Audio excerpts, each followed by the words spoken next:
During our panel, one of the issues that we kept debating and discussing, and we got lots of questions about, is the one about skills.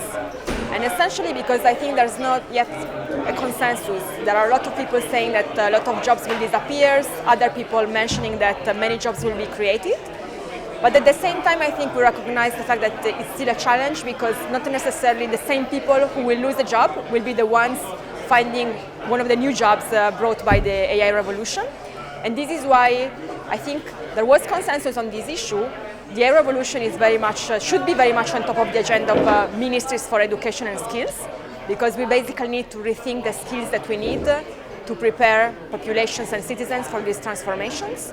I think what we know by now is that new generations and also people that are in the workforce right now, we need to constantly be reskilled. I mean, the time where education was just confined to the early years is over. So we really need to prepare for lifelong learning in a meaningful way. I think what was extremely interesting, especially for someone like me, being European but being based in Asia, is to meet and learn from other experts from different regions. I really enjoyed the second panel. There were very knowledgeable practitioners and former politicians from Latin America, experts having worked a lot in Africa. And these experiences are not only very interesting, but they can also translate and be adapted to the Asian context. So it was a way for me to learn about different regions and what's happening in different countries that could be very relevant for the Asian context.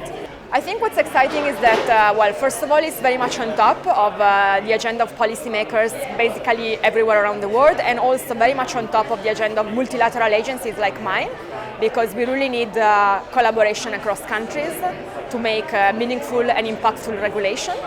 And I think that there are so many open questions, so we need to keep debating. We are just at the beginning of the AI journey, so there's so much that we need to debate, to discuss, and we need to learn about.